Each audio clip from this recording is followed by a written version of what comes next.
Hey, welcome everybody to tonight's episode of the Go the Distance podcast. We just come here each and every Wednesday night, 7 p.m., to have real, raw conversation about real, raw life issues. And I am filming on December the 30th. This is airing on January the 6th, the first Wednesday night of the new year. So this is the first podcast of 2021. But as I film it, we are right around the corner to New Year's Eve and New Year's Day. We've had a great Christmas. And so I just want to wish all of you a happy new year, 2021. I hope it's much better than 2020. And I hope that better days are ahead of us and that the best truly is yet to come for all of us. As we jump in this evening, I'm not going to have a guest in the studio, even though we've had some great guests in 2020. I'm not going to jump in with a guest. I'm going to jump in just sharing my heart, real and raw, to you and to each of you watching. And maybe just something I share tonight will bring you hope, as I'm a hope dealer. I love my new hoodie and sweatshirt hoodie that Todd and Amanda Adair got me for Christmas. And I just want to bring hope to you tonight. And I want to bring a word of encouragement to you as we enter into this brand new year. Not knowing what's around the corner, just like we didn't know in January 2020 what was coming in March, and it kind of put a detour on the whole year. We're still in the throes, in the midst of dealing with all of that, but we really don't know what is in the future, but we know who holds the future. And so that's what I want to talk to you a little bit tonight. I hope all of you had a great Christmas.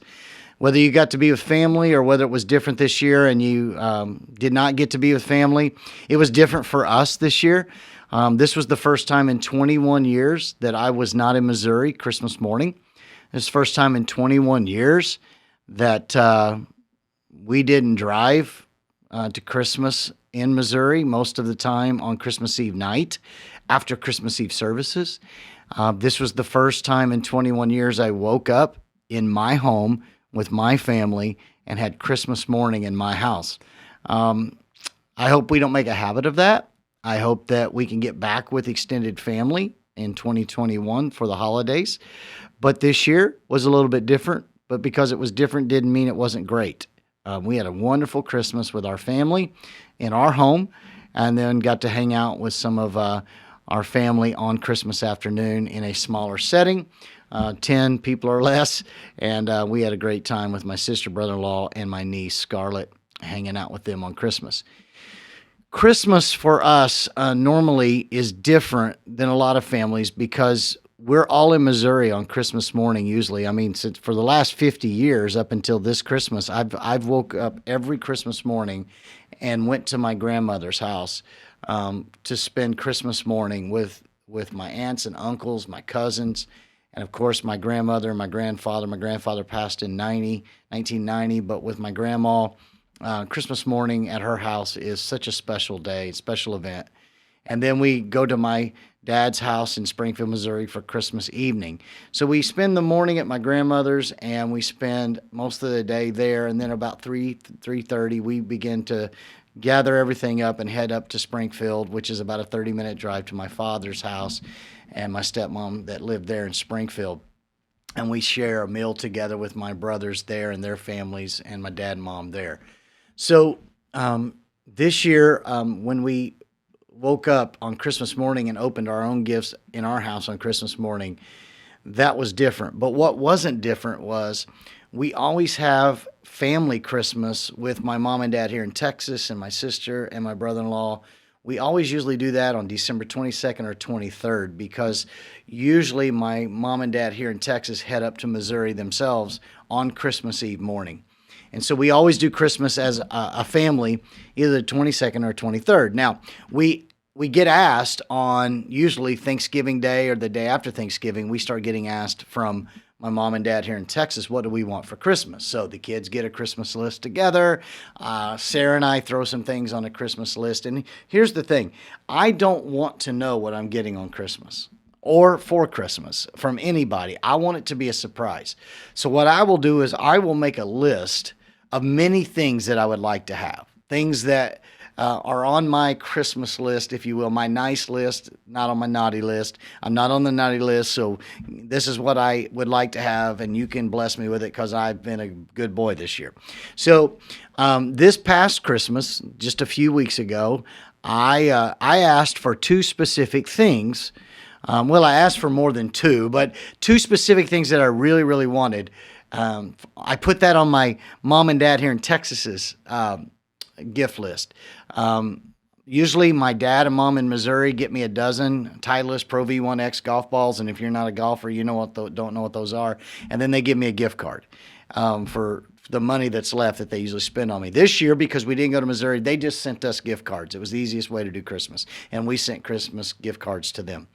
So on my Christmas wish list with my mom and dad here in Texas, I asked for a plethora of things, some shoes. I've got a shoe fetish, so I asked for some shoes, and I got some cool shoes from them.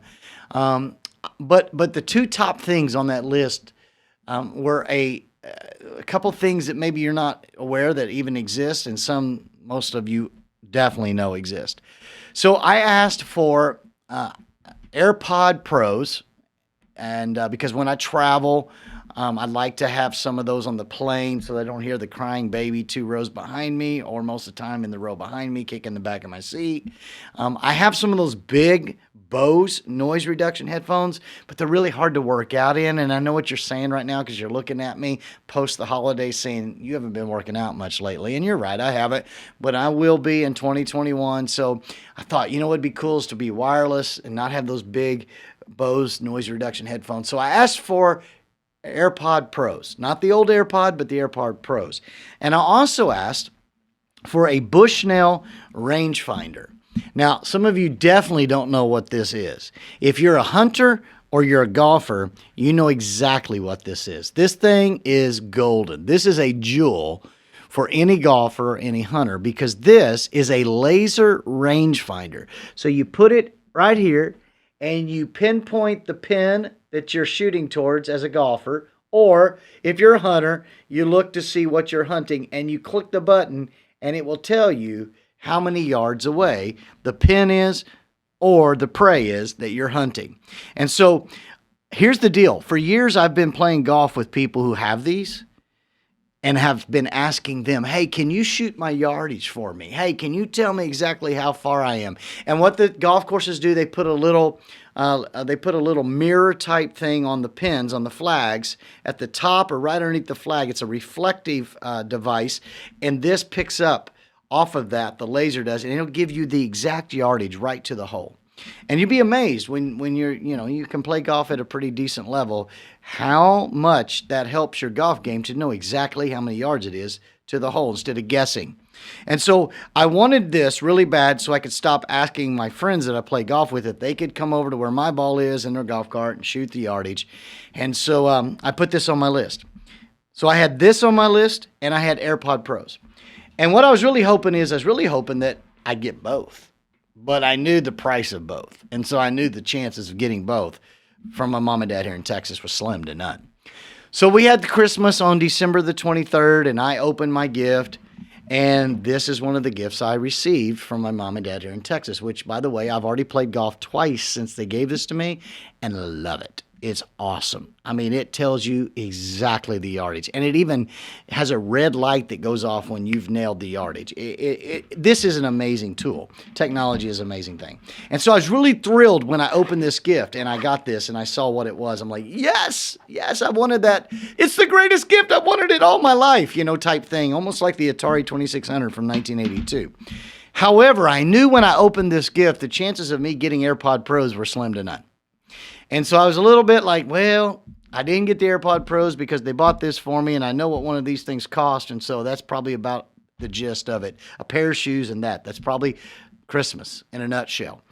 And so sure enough, we finished opening all of our gifts, and that's what I got. I got the pair of shoes, and I got the Bushnell golf rangefinder, which, by the way, I'm very happy, very blessed. No complaints here. But I got to be honest with you, when I got home that night, I was a little bit bummed because I wanted the AirPod Pros. And so I was talking to Sarah when we were at the house later that evening about the fact that I'm really, really thrilled that I got the Bushnell rangefinder, but man, I really wanted AirPod Pros. Well, I just so happened to check my emails before we went to bed that night. And because I do that kind of stuff. I know most of you are like, why are you checking your emails late at night? I just kind of do that stuff sometimes. And so I checked my email, and we had received an email from Bruce and Kim Sumner with Converge Southwest, our district executive minister of the organization Converge that we're a part of. He oversees the Southwest District, one of my dear friends in all the world. Many of you know who he is. And Bruce and Kim had sent us a Christmas gift, and it was a $200 Amazon gift card for Christmas. $100 for Sarah, $100 for me. Just out of the generosity of their heart, they had blessed us on Christmas. And I immediately said to Sarah, hey, would you mind if I could dip into a little bit of your $100 and use my $100 on Amazon and order some AirPod Pros? Maybe just the old style AirPod. I'll settle for that. And she was like, really, I don't want to give you any of my money from my Amazon gift card. I'd like to use it for me. And I was like, okay, well, maybe I'll get some gift cards, as the Christmas season goes on, or I have another gift card that I had received from a friend, and I thought maybe I'd just throw that in on the Amazon and I'd be able to buy my own. And Sarah, we were laying there in bed. She's like, you know what? You really ought to not do anything tonight. Here's what you ought to do. Wait till the day after Christmas, because they always have amazing sales the day after Christmas. And I said, do you really think they're going to drop the price of AirPod Pros that much? She said, yes, trust me. They drop the prices big time the day after Christmas. It's like another Black Friday or Cyber Monday. That's what she told me. So I go to bed on the 23rd, and I don't think anything else of it. 24th, we have our Christmas Eve services, which, by the way, rocked at Rock Creek. Our Christmas Eve services were amazing. 10 people said yes to Jesus that we know of that let us know that with a digital I said yes form or on a card that said I said yes. We know there was more, but we know of 10 names that said, I want to say yes to Jesus. Worship was amazing. I preached without notes. I did the David Smullen, and it was amazing. And so don't even think about AirPod Pros. We go home Christmas Eve night. We start a new tradition because we didn't drive to Missouri. Sarah went to Rose's Cafe, got tamales. We had tamales Christmas Eve night. We all go to bed feeling joyful, feeling blessed, feeling at peace, riding the big wave of momentum from the Christmas Eve services at Rock Creek. Wake up Christmas morning and have Christmas as a family with Haley and Ryder and Sarah and I. And sure enough, the last gift that Sarah says I opened, the last one that she allowed me to open, I open it. And wouldn't you know that my wife, for Christmas, bought her husband AirPod Pros. This is why she didn't want me to spend the money on the Amazon gift card. This is why she said the best deals are always the day after Christmas. Just wait, Brad. Just wait. I promise you, you're going to want to wait till after Christmas to buy those AirPod Pros. I tell you all of that, by the way, these are the bomb.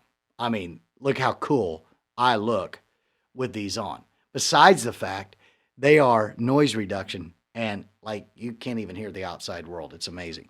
That in itself is a whole nother sermon illustration. But I share all that with you to tell you that I think sometimes, and as we enter into this new year, I really want to hit this tonight. I think sometimes we miss the blessing that God has in store for us because we're not willing to wait on something God already has planned for us. And we get ahead of God. And I think when you look back at 2020, there's been a lot of waiting. And you know what? The truth of the matter of fact is there may be a lot of waiting in 2021. This season of waiting and wondering what God is doing and what God is up to, it isn't going to end because January 1st came and went. I think 2021 is going to be another season, another year of having to wait on the Lord. But I want to tell you, God never wastes the waiting. God never wastes anything. And there is purpose in pain. But sometimes we'll never know the purpose of the pain unless we're willing to wait to see the other side of it, to get on the other side of it. There were so many things that I've experienced in my life that I did not understand in the moment, But on the other side of it, years later, I can look back and I can see what God was doing, because we've said this before. We play checkers, God plays chess. And so here's what I want to encourage you tonight. I want to encourage you with the words of the prophet Isaiah. We talked about Isaiah a lot in our Christmas at Rock Creek series.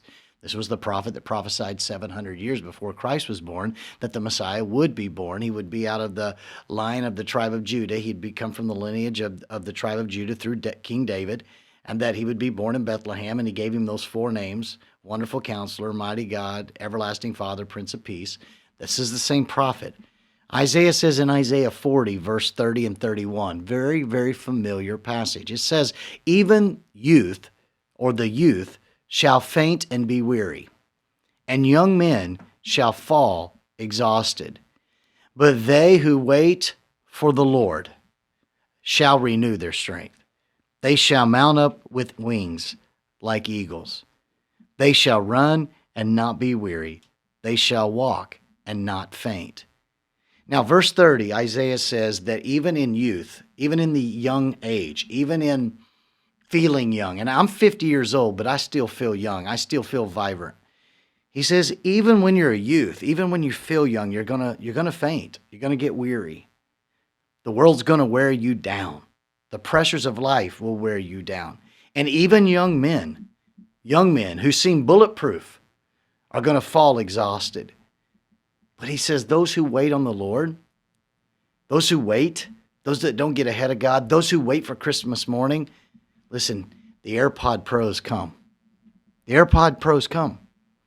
But I could have not waited, taken matters into my own hands, and used a blessing that God had given me and bought my own, only to miss the blessing on Christmas morning that God had already prepared for me through the generosity of my wife. And so, I want to tell you, the key to running and not growing weary, the key of walking and not fainting, is not in your ability. In 2021, the key to not growing weary, the key to continually being able to run without fainting and to walk without fainting, is your ability to have peace in the waiting, to be willing to wait on God, to be willing to not get ahead of God. Now, don't treat God like he's a slow runner. Sometimes God's waiting on us to take the next step. Maybe that step is for us to take, but many a times, and I've seen it in my own life and I've seen it in many others' lives, especially in 2020, we've tried to get ahead of God. We've tried to figure out, what is God doing? Listen, if you could figure out what God is doing, you would be God. And the last time I checked, you're a really good person, I'm a really good person, but we're a lousy God. And so let's not get ahead of him. Let's wait on him in 2021. What do we do in the waiting? We run, we walk, we stay faithful, we just keep showing up. We just keep showing up. When everybody else says don't show up, when everybody else gets faint and weary and falls and walks away and falls away, we just keep showing up. I was talking to a pastor friend of mine just the other day, and he's just amazed at what God is doing at Rock Creek, even in the middle of the pandemic season that we were in 2020 and we continue to be in as I record this podcast. And I made a comment to him when he asked, what is the secret sauce of what you guys are doing at Rock Creek? How are you able to do the things you're doing? And I was like, well, it's only by the Lord's protection, obviously. Without God, none of this is possible. But then I told him, I said, we've just kept showing up. We've just kept showing up. We've been faithful. We've not grown weary in well-doing. And in due season, we're reaping a harvest because of that. Listen, 2021, who knows what this year's going to be like? This year may be hell on earth, and it may be heaven has come to earth. If Christ is in you, no matter what hell is going on around you, you can have the peace of heaven and the kingdom of God and the peace of that in your life. But you've got to choose to wait. Listen, this is a great gift, and I'm glad I got it. This is a great gift as well. But I would have ruined the moment of this being an amazing gift for my wife if I hadn't listened to her words and waited. Because she already knew what was best. That's God. That's a picture. of God and us. So let's wait. Let's wait. And when you're tired of waiting, wait a little bit more. I promise you, He can handle it. And I promise you, if you'll do that in 2021, it won't be a perfect year, but you'll have peace in the midst of all of it, whether it's perfect or whether it's chaotic, whether it's peaceful or whether it's just full of noise. Wait on the Lord. Those who do renew their strength. They run and they do not get weary. They walk and they do not faint. God bless you guys. Have a great rest of your week. We'll see you next week.